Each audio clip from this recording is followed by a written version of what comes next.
4.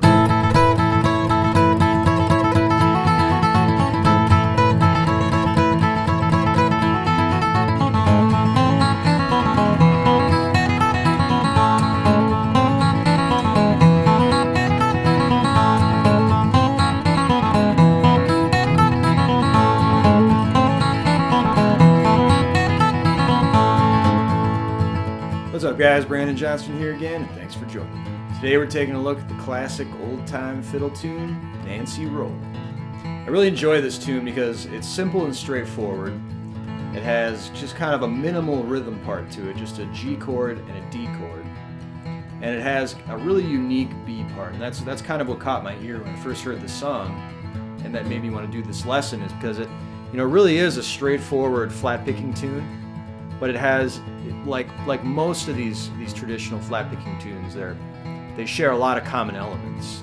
There's always one thing that kind of separates them or makes them unique from all the other tunes out there. And this particular one, the B part, has a really unique use of open strings and pull-offs, and also some real traditional bluegrass runs in there. It's played capo 2.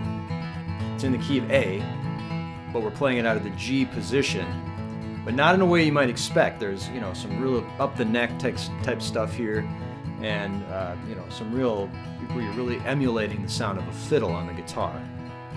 So it's a great song to know. I hope you enjoy this one. Let's check it out.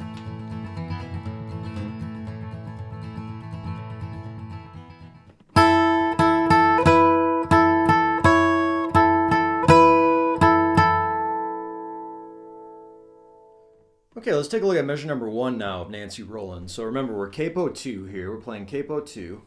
And we're going to start out basically on this 3rd fret, high E, high B.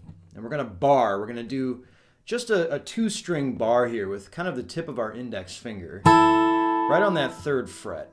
And we're going to start out with a double downstroke, right? So we're going to play a downstroke followed by another downstroke, and then an upstroke. So the very first downstroke is on an 8th note. And then we have another downstroke on a 16th note followed by an upstroke.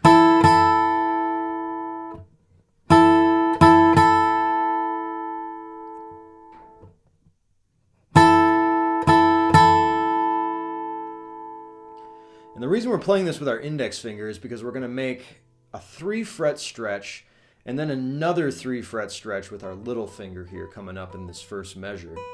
So the way to do this, the way that I found that's best to do this, is to really try to apply a lot of pressure with your thumb on the back of the fretboard. You really want to push these strings down hard so that you can get a nice clear tone on this higher register. And you can even, if you want to, you can let that open G ring out a little bit.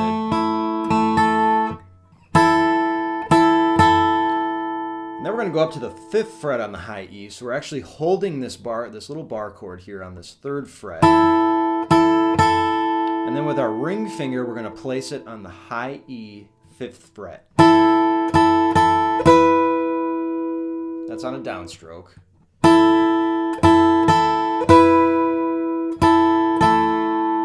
we're going to return back to that 3rd fret B and 3rd fret high E.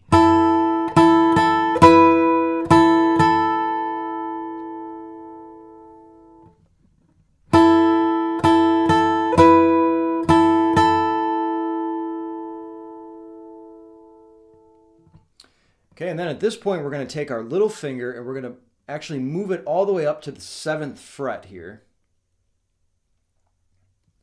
And remember, we're capo 2, so these are relative fret numbers relative to what capo you're on.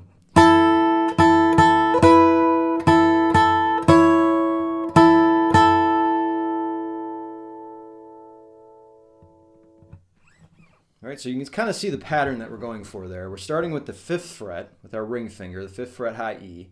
We're taking that off, and then we're placing the little finger on the 7th fret.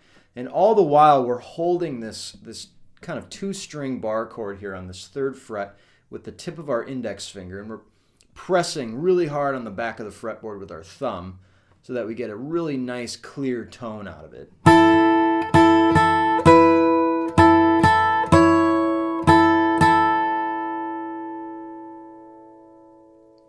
Okay, and then again, we're going to return back to that 5th fret high E, and then play another down up on the 3rd fret B, 3rd fret high E to finish the measure.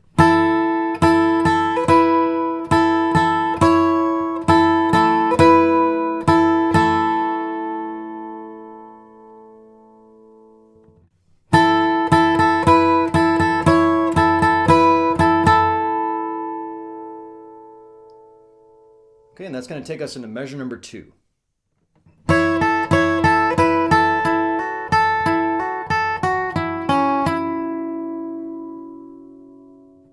Okay, so measure number 2 is really a continuation of measure number 1, meaning we're kind of playing the same part. It's very, very similar. It's a very, very similar fingering and a very, very similar syncopation for the first 2 measures. So we really want to look at these 2 measures together.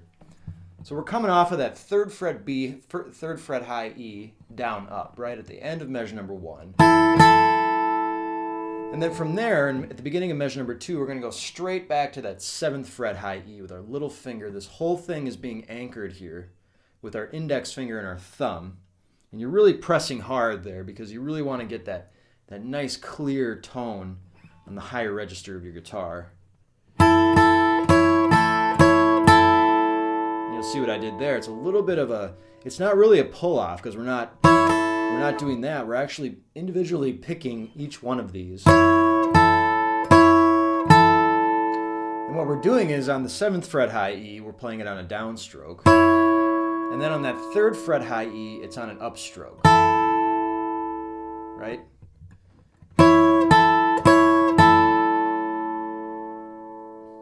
All right, so it's kind of an on, off, on, there's 4 total hits there.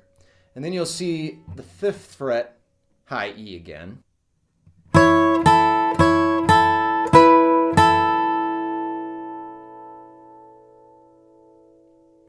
And you'll see that 3rd fret high E is a single note there. Right, so you're going to play that single high E, that 3rd fret high E, right before we go into those hammer-ons there. And that's going to be on an upstroke. And the reason we play that as an individual note is because you're going to go into a hammer-on here between the 3rd fret B and the 5th fret B. And then there's another upstroke on that 3rd fret high E.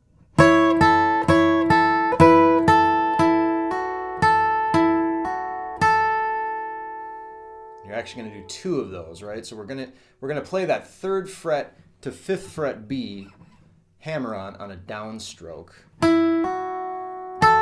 And then that 3rd fret high E is going to be on an upstroke. So you can kind of see the way that lick is played, right? It's kind of a classic little lead hammer-on lick there.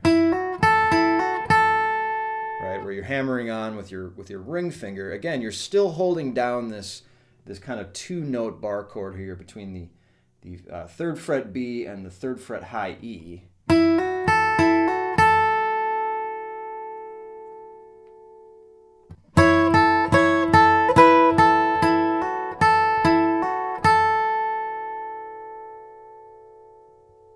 And after you do those 2 hammer-ons there, and you'll see it's a D to a G chord for the last 2 quarter notes of this measure. So after we do those 2 hammer-ons there,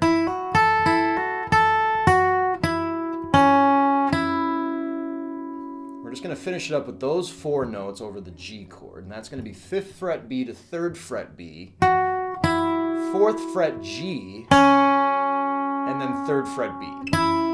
And what's great about this is you never have to move here for part A. You never have to move your index finger away from this 3rd fret little double bar chord there, because really you can just anchor it there. And as long as you have a nice strong anchor, and that's something that you can work on, but as long as you have a nice strong anchor point, the entire A part can be played out of that position.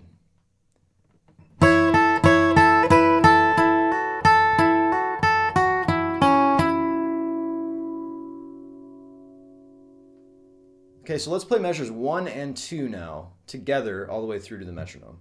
1, 2, 3, 4, 2, 2, 3, 4.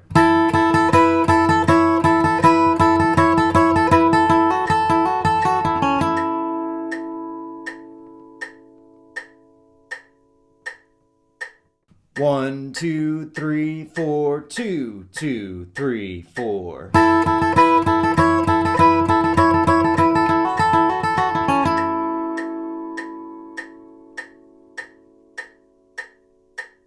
Okay, and that leads us into measure number 3.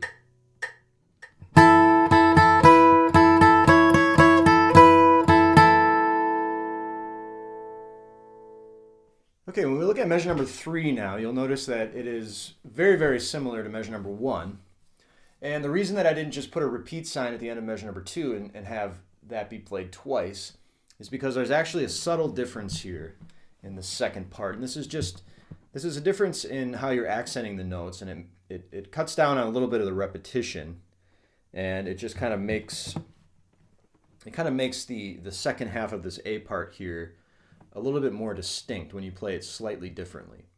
So let's take a look at the slight difference here in measure number 3 versus measure number 1. You'll notice it starts out almost exactly the same as measure number 1. Right, with that 3rd fret B and that 3rd fret high E, little bar chord there that we're playing with our index finger. We're pressing really hard on the back of the neck. Okay, and so far it's all the same.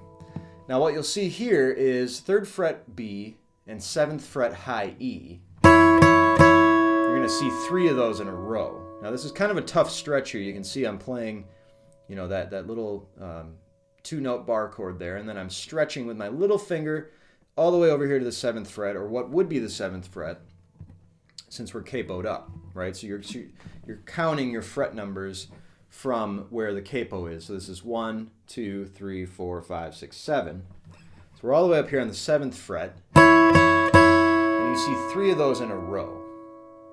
So that's an important distinction there between measure number 3 and measure number 1, is that you play that 7th fret high E 3 times in a row. And it just kind of creates a little bit of a contrast there between the first measure and the third measure.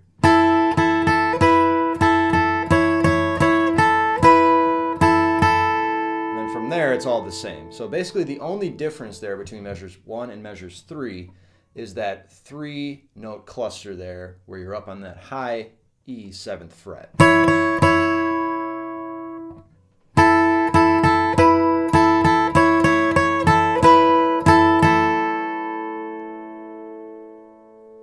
Okay, and that brings us into measure number 4 now.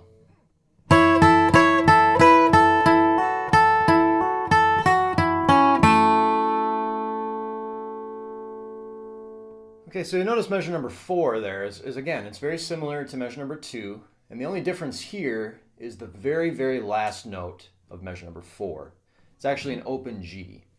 And that has to do with the B part. When we actually get into the B part, you'll see why we're playing that open G there, because it leads very nicely into the first note of the B part. And that's in contrast to measure number 2, where you're playing 3rd fret B, right? So you're playing that hammer on. That's what you're playing in measure number 2, and in measure number 4, you're playing an open G. And you'll see why in a minute. That's going to lead nicely into the B part. So let's take a look at measure number 4 here. Again, as a reminder, it's very similar to measure number 2, so we're starting out on that little 4-note cluster there, starting on the 7th fret high E.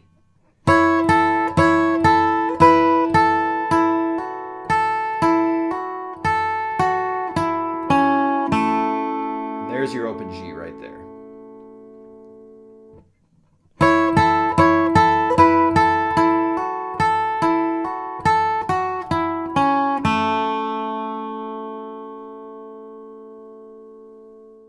Okay, so let's play measures 3 and 4 now together, all the way through to the metronome. 1, 2, 3, 4, 2, 2, 3, 4.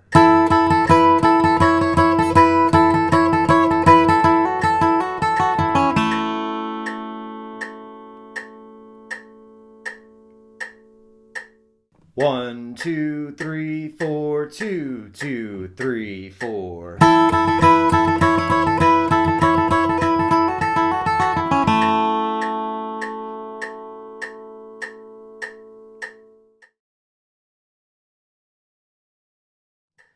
1, 2, 3, 4, 2, 2, 3, 4.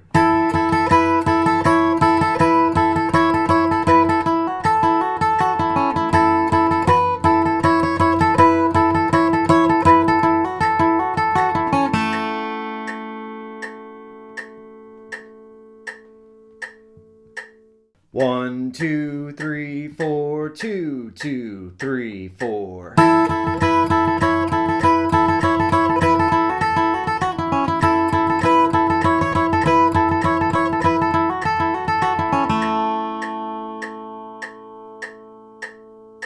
Okay, and that leads us into part B.